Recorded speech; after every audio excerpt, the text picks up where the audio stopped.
ಮದ್ದೂರಮ್ಮ ಜಾತ್ರೆಯಲ್ಲಿ ದುರಂತ ನಡೆದು 2 ದಿನ ಕಳೆದರೂ ಕೂಡ ಗಾಯಾಳುಗಳ ನೆರಳಾಟ, ಪೋಷಕರ ಗೋಳಾಟ ಇನ್ನೂ ಕೂಡ ನಿಂತಿಲ್ಲ.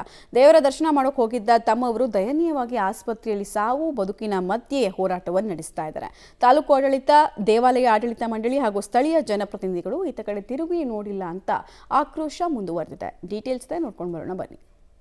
ಕೋಮಾ ಸ್ಥಿತಿಯಲ್ಲಿ ಮದ್ದೂರಮ್ಮ ಜಾತ್ರೆ ಗಾಯಾಳು, ನಮ್ಮನ್ನು ಕೇಳುವವರೇ ಇಲ್ಲ ಅಂತ ಪೋಷಕರ ಅಳಲು. ತಾಲೂಕು ಆಡಳಿತ, ಜನಪ್ರತಿನಿಧಿಗಳ ವಿರುದ್ಧ ಆಕ್ರೋಶ. ಹೌದು, ಹೀಗೆ ಹುಸ್ಕೂರು ಮದ್ದೂರಮ್ಮ ಜಾತ್ರೆಯಲ್ಲಿ ತೇರು ಬಿದ್ದು ಗಂಭೀರವಾಗಿ ಗಾಯಗೊಂಡು ಕೋಮಾ ಸ್ಥಿತಿಯಲ್ಲಿ ಆಸ್ಪತ್ರೆ ಬೆಡ್ ಮೇಲೆ ಮಲಗಿರುವ ಪುಟ್ಟ ಬಾಲಕಿಯ ಹೆಸರು ಚೈತ್ರಾಲಿಕಾ. ರಾಯಸಂದ್ರ ನಿವಾಸಿಯಾದ ಈಕೆ ಪೋಷಕರ ಜೊತೆ ಖುಷಿಯಾಗಿ ಜಾತ್ರೆಗೆ ತೆರಳಿ ಇದೀಗ ಗಂಭೀರವಾಗಿ ಗಾಯಗೊಂಡು ಸಾವು ಬದುಕಿನ ನಡುವೆ ಹೋರಾಟ ನಡೆಸುತ್ತಿದ್ದಾಳೆ. ಪುಟ್ಟ ಬಾಲಕಿಯ ಈ ಸ್ಥಿತಿಗೆ ಯಾವೊಬ್ಬ ಅಧಿಕಾರಿ, ಜನಪ್ರತಿನಿಧಿಗಳು ಸ್ಪಂದಿಸಿಲ್ಲ ಅಂತ ಪೋಷಕರು ಆಕ್ರೋಶ ವ್ಯಕ್ತಪಡಿಸಿದ್ದಾರೆ.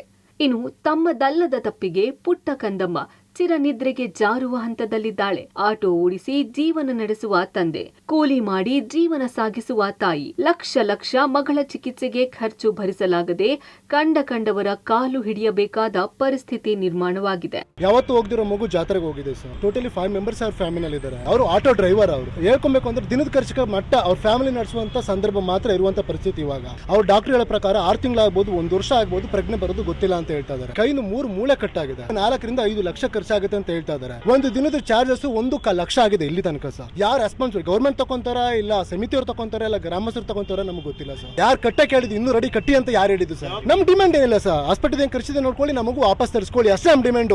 ಸಿಕ್ಕಿದ್ರೆ ಕೊಡಿಸ್ಕೊಡಿ.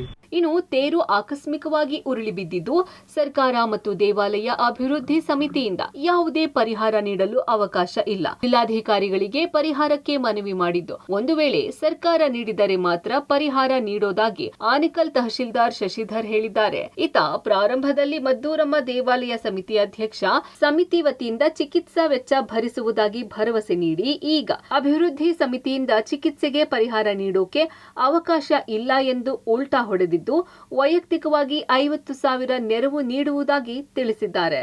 13 ವರ್ಷದ ಮಗಳು ಚೈತ್ರಾಲಿಕಾ ಅನ್ನುವಳು ಸ್ವಲ್ಪ ಬಹಳ ಗಂಭೀರವಾಗಿ ಗಾಯಗೊಂಡಿದ್ದು, ಸ್ವಲ್ಪ ಸ್ಥಿತಿ ಗಂಭೀರವಾಗಿದೆ. ಇದರ ಹೊಣೆಗಾರಿಕೆಯನ್ನು ಅಧಿಕಾರಿಗಳ ಮೇಲೆ ಹಾಗೂ ಸಂಬಂಧಪಟ್ಟ ಜಾತ್ರಾ ಉತ್ಸವಗಳ ಮೇಲೆ ಕ್ರಮ ಕೈಗೊಳ್ಳು ಜಿಲ್ಲಾಧಿಕಾರಿಗಳು ಈಗಾಗಲೇ ಸೂಚನೆ ನೀಡಿದ್ದಾರೆ. ಈ ರೀತಿ ಘಟನೆ ಆಗಿದ್ದರಿಂದ ಇದೊಂದು ಮ್ಯಾನ್ ಮೇಡ್ ಅಂತ ಇದು ಆಗುತ್ತೆ. ಸೊ ಇದರಲ್ಲಿ NDRF ಹಾಗೂ SDRF ಅಲ್ಲಿ ಅನುದಾನ ಇಲ್ಲ. ಬಟ್ ಜಿಲ್ಲಾಧಿಕಾರಿಗಳ ಮುಖಾಂತರ ಇಂತಹ ಒಂದು ಘಟನೆಗೆ ವಿಶೇಷ ಅನುದಾನ ನೀಡಲು ಯಾರ್ಯಾರಿಗೆ ಅನಾರೋಗ್ಯದಲ್ಲಿದ್ದಾರೆ ಹಾಸ್ಪಿಟಲ್ ಬಿಲ್ ಅಲ್ಲಿ ಕಾನೂನು ಪ್ರಕಾರ ಕ್ರಮ ಕೈಗೊಳ್ಳೋದು.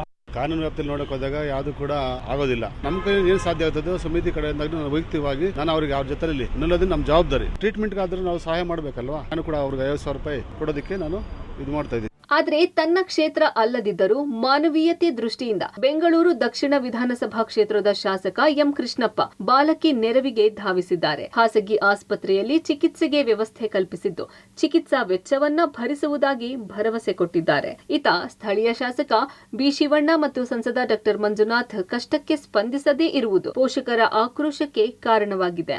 ನನ್ನ ಕ್ಷೇತ್ರದಲ್ಲಿ ಒಂದು ಮಗು ಏಟ್ ಬಿದ್ದಿದೆ ಅಂದ ತಕ್ಷಣ ಮೊದಲು ಹಾಸ್ಪಿಟ್ಲಿಗೆ ಸೇರಿಸು, ಆಮೇಲೆ ಮಾತಾಡೋಣ ಅಂತೇಳಿ ಎಲ್ಲ ರೀತಿಯಲ್ಲಿ ಆ ಮಗುನ ಉಳಿಸ್ಕೊಳ್ಳೋದಕ್ಕೆ ಎಲ್ಲ ಪ್ರಯತ್ನಗಳನ್ನು ಮಾಡಲಿಕ್ಕೆ ಡಾಕ್ಟರ್ ಹತ್ರ ಮಾತಾಡಿದ್ರು. ಅದು ಏನೇ ಇದ್ರೂ ಅವ್ರ ತಂದೆ ತಾಯಿಗೆ ತೊಂದರೆ ಕೊಡ್ದಿರ ನಮ್ಮ ಜವಾಬ್ದಾರಿಯಲ್ಲಿ ನಾವೆಲ್ಲ ನಿಭಾಯಿಸ್ತೀವಿ ಅಂತ ಹೇಳಕ್ ಇಷ್ಟಪಡ್ತೀನಿ. ಒಟ್ಟಾರೆ ಜಾತ್ರೆಯಲ್ಲಿ ಕುಟುಂಬದೊಂದಿಗೆ ದೇವರ ದರ್ಶನಕ್ಕೆ ತೆರಳಿದ್ದ ಪುಟ್ಟ ಬಾಲಕಿ ಸೇರಿದಂತೆ 4 ಮಂದಿ ಗಾಯಾಳುಗಳು ನರಕ ಯಾತನೆ ಪಡುತ್ತಿದ್ದು ಚಿಕಿತ್ಸೆಗೆ ಹಣವಿಲ್ಲದೆ ಪರದಾಡುತ್ತಿದ್ದಾರೆ. ಇನ್ನಾದರೂ ಸರ್ಕಾರ ಮತ್ತು ಸಂಬಂಧಪಟ್ಟ ಅಧಿಕಾರಿಗಳು ಮಾನವೀಯ ನೆಲೆಯಲ್ಲಿ ಸೂಕ್ತ ಚಿಕಿತ್ಸೆಗೆ ಅಗತ್ಯ ವ್ಯವಸ್ಥೆ ಕಲ್ಪಿಸಬೇಕಿದೆ. ಅಂಬರೀಶ್ ಮಂಜು, ಪಬ್ಲಿಕ್ ಟಿವಿ, ಆನೇಕಲ್.